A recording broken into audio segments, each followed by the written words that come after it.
Vor ein paar wenigen Tagen hat sich Donald Trump mit 6 Schweizern im Oval Office getroffen. Thema waren die 39% Strafzölle.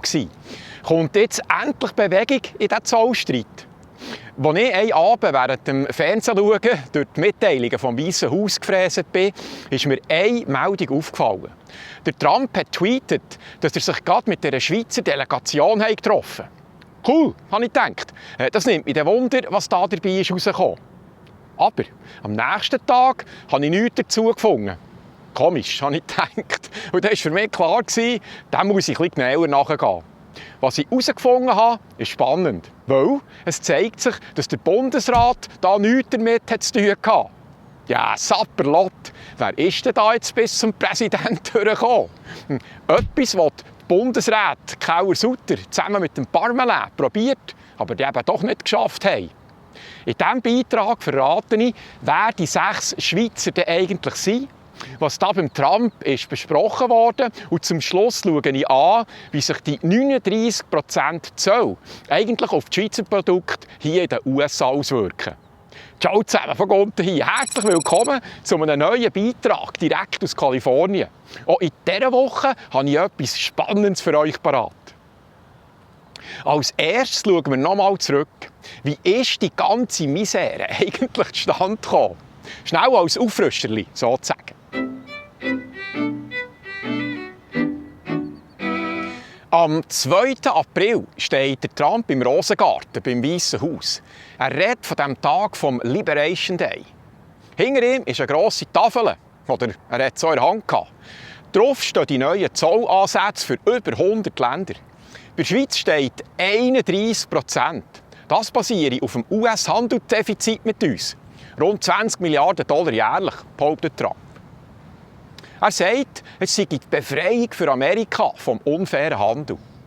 Er gibt der Schweiz und allen anderen Ländern 90 Tage, um zu verhandeln. Kurz darauf fangen in Washington die Gespräche an. Das Ziel ist, dass man den vermeintlichen Zoll von 31% auf 15 oder noch besser auf 10 hochdrücken kann. Im Juli scheint sich etwas zu bewegen. Der Trump verlängert die Frist um 3 Wochen. Er sagt, good progress, but no deal yet. Er gibt der Schweiz also mehr Zeit, aber eine konkrete Lösung haben wir dann noch nicht. In Bern wird man trotz der Äusserungen, wir haben ein gutes Gefühl, wird man jetzt auch ein bisschen nervös. Darum kabelt Karin Kauer-Sutter am 31. Juli, also einen Tag vor dem Ablauf der Verhandlungsfrist, direkt mit dem Trump. Sie sagt in einem Interview mit CH Media, es sei ein intensives Gespräch gewesen. Der Präsident Trump hat klare Forderungen gestellt und sie haben argumentiert, dass die Schweiz ja ein zuverlässiger Partner sei. Wir haben auch schon ordentlich viel in den USA investiert. Nach meiner Meinung zeigt sich so deutlich die unterschiedlichen Positionen. Man könnte es auch so sagen, Trump will schnelle Deals, Bern setzt eher auf langfristige Abkommen.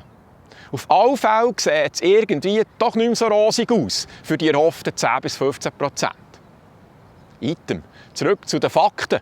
Am nächsten Tag, am 1. August, also am Schweizer Nationalfeiertag, kommt dann tatsächlich die Hiobsbotschaft aus Amerika.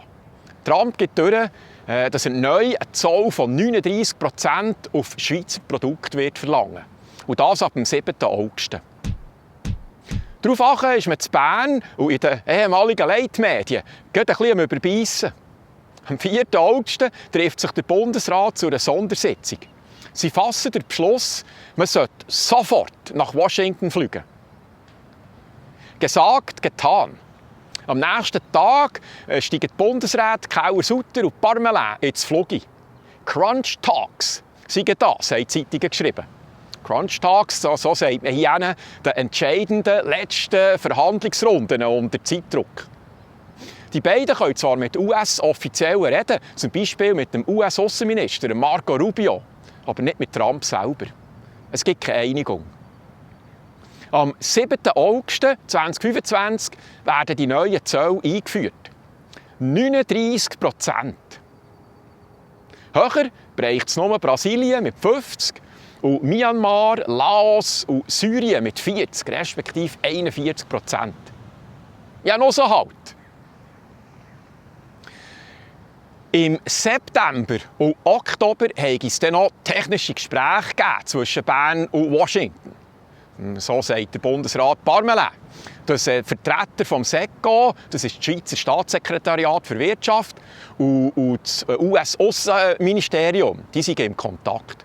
Aber zu einer Senkung kommt es nicht. Zusammengefasst, Trump hat zuerst 31% Zölle für die Schweiz wollen, hat aber den Befehl gegeben für 39%, wegen der gescheiterten Verhandlungen.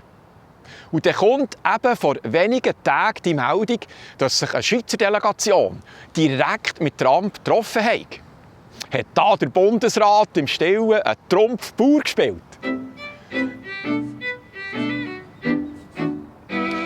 Es hat sich dann schnell herausgestellt, dass die Delegation nicht im Auftrag der Schweizer Regierung unterwegs ist, sondern auf eigene Initiative. Die 6 Vertreter aus der Wirtschaft sind zwar vom SECO unterstützt worden, sind aber eben unabhängig vom Bundesrat auftreten. Das Treffen hat am 4. November in Washington stattgefunden.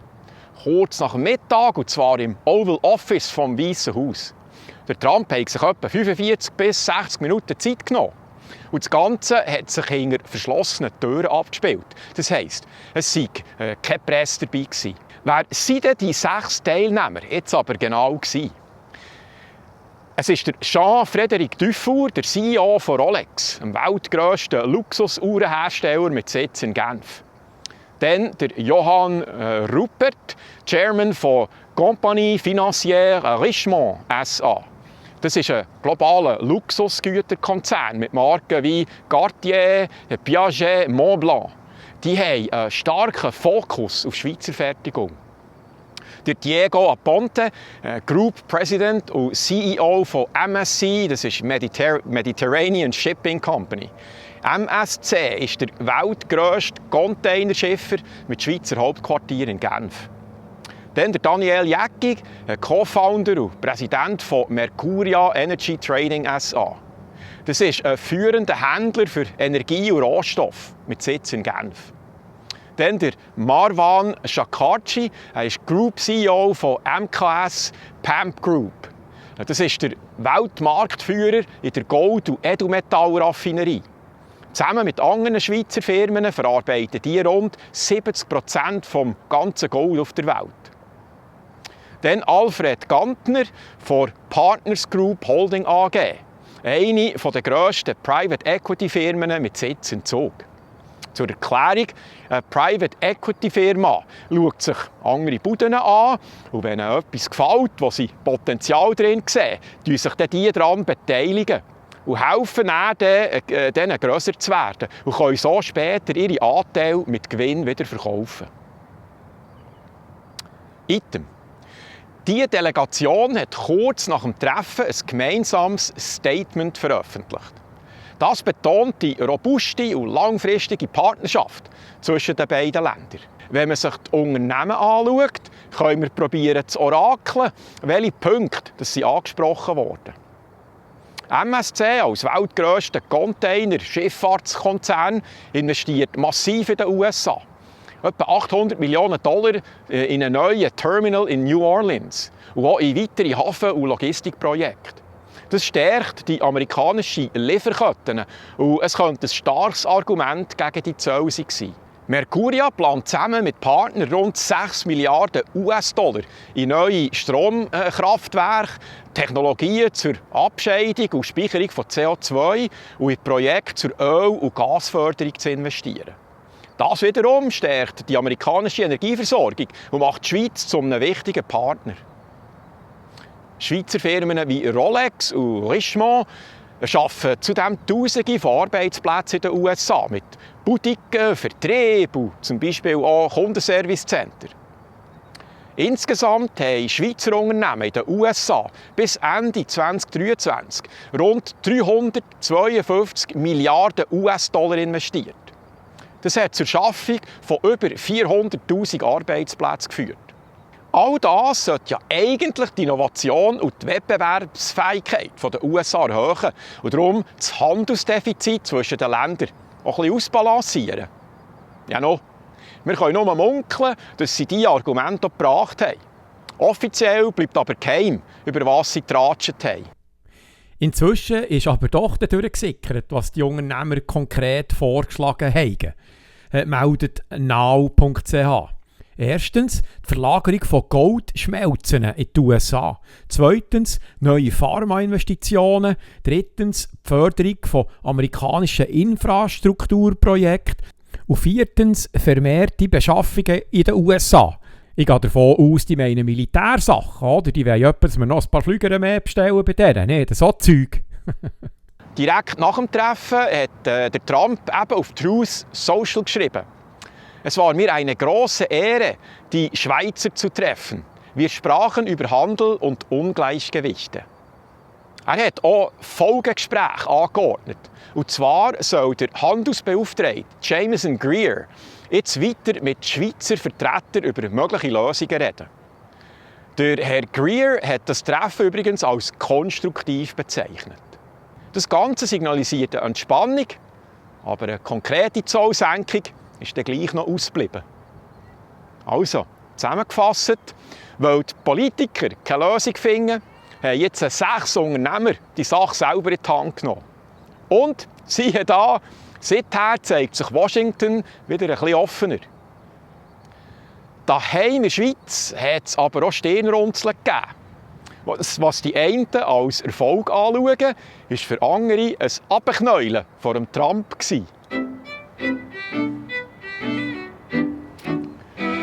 Trump hat das Treffen als «Job well done» kommentiert. Er lobt das Gespräch als ehrlich und konstruktiv. Offiziell bleibt es aber bei diesen Worten. Viel mehr war aus Washington nicht zu vernehmen. In der Schweiz hat das Treffen aber für gemischte Reaktionen gesorgt. Der Swatch-Chef, der Nick Hayek, hat donnert, die 6 haben sich in eine Position von Schwäche begeben. Ein Hofieren vor einem König. Er hat angehängt, der einzige König, den er hofiere, seien seine Kunden. Er wirft der Delegation vor, die Stärken der Schweiz nicht auszuspielen.